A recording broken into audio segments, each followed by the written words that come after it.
Salut jeunes pousses, c'est Tom le jardinier. On se retrouve aujourd'hui pour soigner nos courges, nos citrouilles et nos potirons.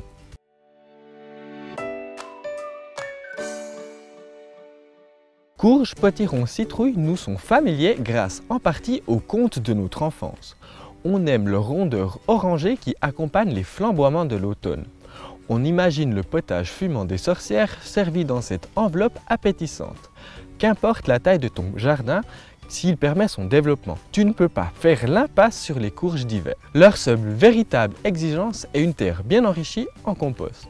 Pour la maturité, ne te fie surtout pas à la couleur. Certaines restent vert bronze comme la sugrine du Berry, la vert olive ou d'autres vire au bleu métallique comme la bleue de Hongrie. Le giremont turban fait des rayures. La butternut en forme de gros bouchons de champagne reste ocre pâle à l'extérieur. Les fruits de ces cucurbitacées extraordinaires sont maintenant bien formés. Les tiges de ces courges coureuses s'étalent rampantes sur une grande surface du potager. Moi, ils vont même dans le champ du voisin. Pour pouvoir en récolter un maximum d'ici la fin octobre, j'ai l'habitude d'intervenir à cette période de leur développement. Ces gros fruits sont plus sensibles que leur gigantisme laisse présager. Protège-les de l'humidité et de l'ombre. C'est le bon moment pour surprendre tes bambins.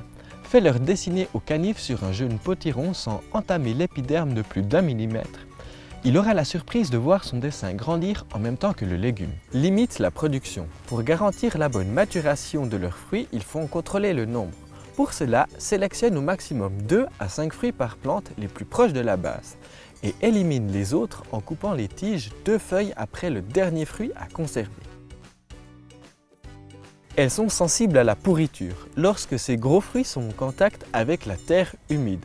Commence par bien arroser l'endroit où tes courges vont pousser. Étale ensuite sur la terre une couche épaisse de 5 à 6 cm de tonte de gazon sèche pour isoler ces fruits du sol. Pour les plus grosses citrouilles, renforce l'effet du paillage en glissant sous chaque fruit soit un pot, soit un cajot, voire même une planche. Les feuilles sont généralement très grandes, alors n'hésite pas à en ôter quelques-unes si certaines font de l'ombre aux fruits. Évite d'utiliser des tuiles en terre cuite comme on le conseille parfois. Elles sont poreuses et donc conservent l'humidité au niveau du fruit, le contraire de l'effet recherché. Il est important de renforcer l'enracinement.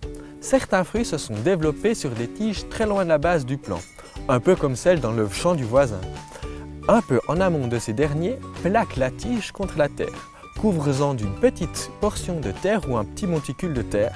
Des racines se reformeront à cet endroit pour mieux alimenter le fruit. Si tu as du mal à maintenir la tige en bonne position, tu peux la plaquer au sol avec une sardine de tente avant de l'enterrer.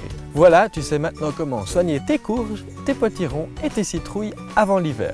Si tu as des questions, n'hésite pas à me les poser en commentaire, je me ferai un plaisir d'y répondre. Pour être tenu informé de ma prochaine vidéo, abonne-toi à ma chaîne et active la petite cloche. Si tu as aimé ma vidéo, mets un pouce vert, on se retrouve la semaine prochaine. Ciao jeunes pousses.